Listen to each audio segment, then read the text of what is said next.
Astrologer Ramakrishna Ghosh. আমার এই channel অর্থাৎ অ্যাস্ট্রোলজার রামকৃষ্ণ ঘোষ চ্যানেলের পক্ষ থেকে জানাই আপনাদের সকলকেই স্বাগত। আশা করি ঈশ্বরের কৃপায় আপনারা সকলেই ভালো আছেন। আমি বিভিন্ন রাশির মাসিক রাশিফল নিয়ে আলোচনা করছি। আজকে আমার আলোচনা মেষ রাশির কয়েকটি ভবিষ্যৎবাণী, যা অনেকটাই সত্যি হবে।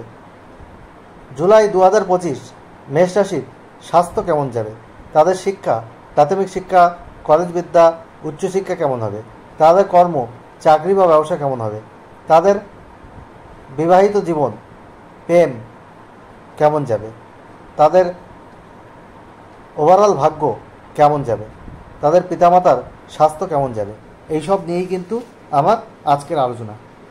এবং আপনাদের কাছে অনুরোধ, ভিডিওটি কেটে কেটে দেখবেন না, তাহলে কিন্তু পরিপূর্ণ আলোচনা পাবেন না। কারণ ভিডিওর শেষে আমি আপনাদের যে সমস্যা রয়েছে, সেই সমস্যা থেকে বেরিয়ে আসার কী রেমেডি রয়েছে, সেটা কিন্তু আমি বলে থাকি। আপনারা জানেন আপনাদের শনির সাড়ে সাতির প্রথম পর্ব চলছে, যার জন্যে আপনাদের কিছু সমস্যা হয়তো ফেস করতে হচ্ছে। যাদের অশুভ গ্রহের দশা অন্তর্দশা চলছে, যাদের শুভ গ্রহের দশা অন্তর্দশা চলছে, তাদের অশুভ প্রভাব কিন্তু অনেক কম। যাই হোক, আমি মূল আলোচনায় যাওয়ার পূর্বে বলে রাখি, মেষ রাশি হচ্ছে কালপুরুষের প্রথম রাশি। আর এই রাশিতে 3টে নক্ষত্র থাকে। একটা হচ্ছে অশ্বিনী, কেতুর নক্ষত্র, 2 হচ্ছে ভরণী, শুক্রের নক্ষত্র, 3 কৃত্তিকা, রবির নক্ষত্র। নক্ষত্র অনুযায়ী ক্যারেক্টারিস্টিক্স কিছু চেঞ্জ হয়।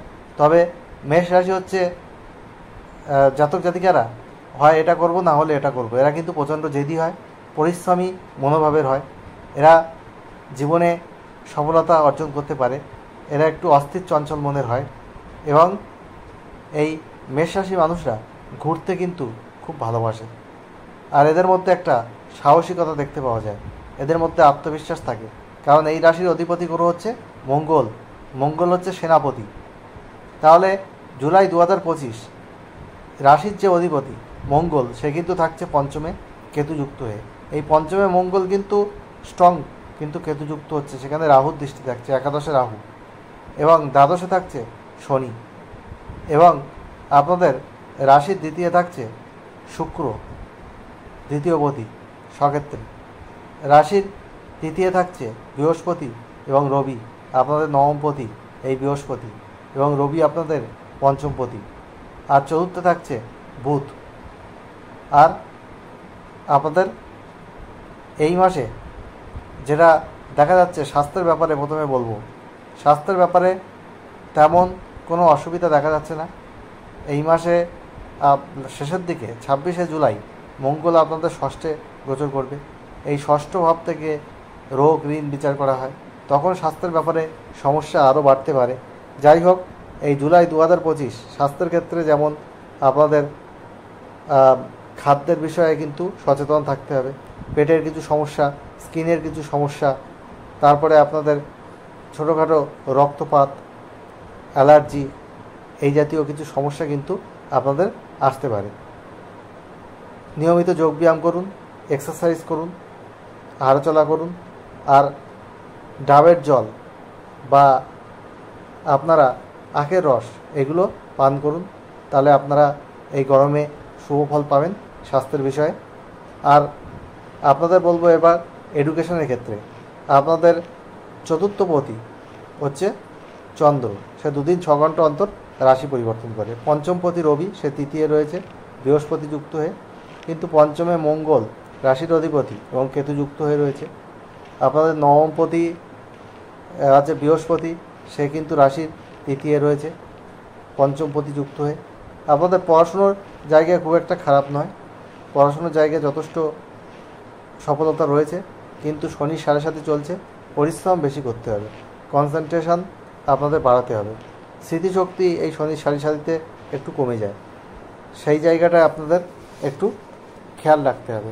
স্বাস্থ্য যাতে ডিটেরিওরেট না করে, সেটা যাতে পড়াশুনোর ওপর কোনো এফেক্ট না ফেলতে পারে, সেই দিকে আপনাদের কিন্তু কেয়ারফুল থাকতে হবে। এটা আমি বলবো আপনাদের পড়াশুনোর প্রাথমিক শিক্ষার ক্ষেত্রে। আর উচ্চশিক্ষার ক্ষেত্রে আপনাদের বিদেশ যাত্রার যোগ রয়েছে, বিদেশে গিয়ে আপনারা পড়াশুনো করতে পারেন, সেক্ষেত্রে আপনাদের সফলতার যোগ কিন্তু রয়েছে। সফলতা আপনাদের দিনে দিনে কিন্তু বাড়বে, এটা আমি বলতে পারি। এরপরে আমি যেটা বলবো আপনাদের নেক্সট, আপনাদের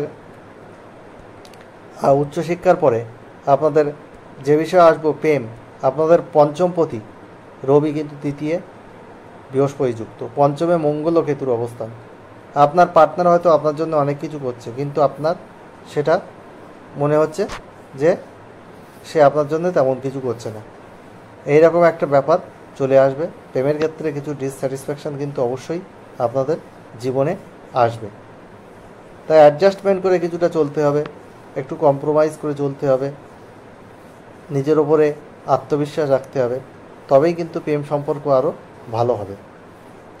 আর আপনাদের দাম্পত্য জীবনের ক্ষেত্রে বলবো সপ্তমপতি শুক্র দ্বিতীয় স্বক্ষেত্রে রয়েছে, বিবাহিত জীবন যথেষ্ট ভালো। আপনাদের বিবাহিত জীবনে একটা রোমান্টিক লাইফ আপনারা লিড করতে পারবেন, সুখে শান্তিতে আপনারা এই মাসটা কাটাতে পারবেন। 26 তারিখের পরে শুক্র তৃতীয় গেলে তখন কিছু সমস্যা বৃদ্ধি পেতে পারে, কিন্তু বর্তমানে আপনাদের বিবাহিত জীবন ভালো। বিবাহের জন্যে শুভ সময় আপনাদের এই জুলাই মাস বলা যেতে পারে। এই সময় আপনাদের পরিবর্তন বা আপনাদের কোনো যোগাযোগ বিয়ের ক্ষেত্রে কিন্তু আসতে পারে। অনেক দিন তারা বিয়ের চেষ্টা করছিলেন, কোনো যোগাযোগ আসছিল না, এই সময় কিন্তু সেটা আসতে পারে এবং বিবাহটা ম্যাটেরিয়ালাইজ করতে পারে। যাই হোক, এরপরে আমি আসবো আপনাদের চাকরির ক্ষেত্রে। অনেকে বেকার, তারা চাকরির চেষ্টা করছেন, তাদের এই মাসে কিন্তু 7 থেকে 26 কর্মপ্রাপ্তির একটা যোগ রয়েছে। আপনারা যদি এই সময় চেষ্টা করেন অবশ্যই কিন্তু কর্ম এই সময় পেতে পারেন, সেই রকম যোগ কিন্তু আপনাদের রয়েছে।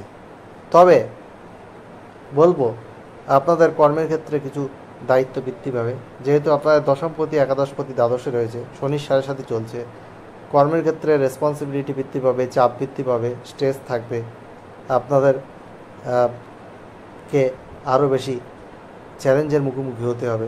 তা সত্ত্বেও বলবো আপনাদের কর্মের জায়গা কিন্তু মাদারি রয়েছে। যদি শনি আপনাদের জন্মছকে ভালো থাকে এবং যদি শুভ গ্রহের দশা অন্তর্দশা চলে, তাহলে কিন্তু আপনাদের নেগেটিভ ইম্প্যাক্ট জীবনে খুব একটা কর্মক্ষেত্রের উপরে পড়বে না।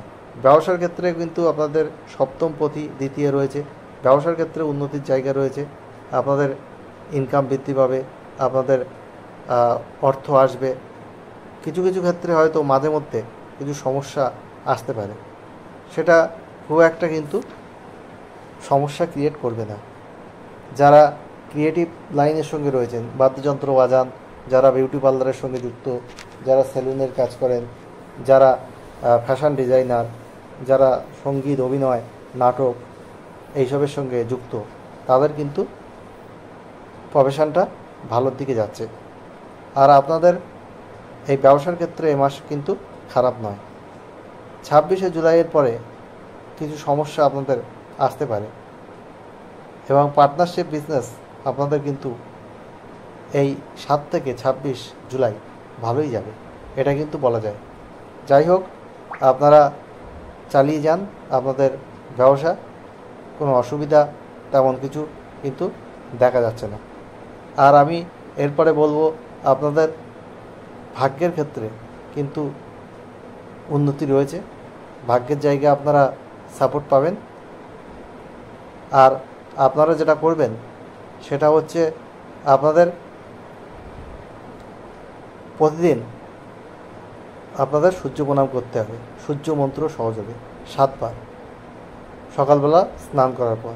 আর একটা করবেন, শনির বীজ মন্ত্র প্রতিদিন পাঠ করবেন 8 বার সূর্যাস্তের পর পশ্চিম দিকে মুখ রেখে খোলা আকাশের নিচে। ওং প্রাম প্রিম প্রম স শনিশ্চরায় নমঃ 8 বার বা 108 বার করুন। আর আপনারা মঙ্গলের বীজ মন্ত্র পাঠ করুন প্রতিদিন 9 বার, ওং ক্রাং ক্রিং ক্রোম স ভূমায় নমঃ। আর আপনারা লাল, আপনারা নীল, আকাশি, গোলাপি, ক্রিম রং বেশি ব্যবহার করুন, জীবনে সফলতা অনেক বাড়বে, সাকসেস রেট কিন্তু আপনাদের অনেক বৃদ্ধি পাবে, একথা কিন্তু আমি বলতে পারি। আর যেটা বলবো আপনাদের এই মাসে আপনাদের কোনো ছোটোখাটো ট্যুর ট্রাভেল আপনারা করতেই পারেন, সেই রকম যোগও কিন্তু মেষ রাশির জুলাই 2025 দেখতে পাওয়া যাচ্ছে। ওভারঅল আপনাদের কিন্তু জুলাই 2025 মেষ রাশির খুব একটা খারাপ যাওয়ার কিন্তু কথা নয়।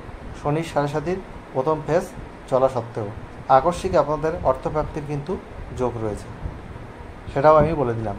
আর যাই হোক, আপনারা যদি আমার এই আলোচনা ভালো লাগে অবশ্যই চ্যানেলটি সাবস্ক্রাইব করবেন, লাইক কমেন্ট শেয়ার করে সবাইকে দেখার সুযোগ করে দেবেন, বেল আইকনে প্রেস করে রাখবেন যাতে নতুন ভিডিও আপলোড হওয়ার সাথে সাথে আপনাদের কাছে নোটিফিকেশান পৌঁছায়। আর আমি খুব তাড়াতাড়ি আপনাদের কাছে কিন্তু আবার নতুন কোনো আলোচনা নিয়ে চলে আসব। আপনারা সবাই ভালো থাকুন। আর জুলাই 2025 সব মেষ রাশির মানুষের জীবন সুখ সমৃদ্ধি আনন্দে ভরে উঠুক, ঈশ্বরের কাছে এই প্রার্থনা করে আজ এখানে শেষ করছি। আপনারা সবাই ভালো থাকুন, এটাই কাম্য।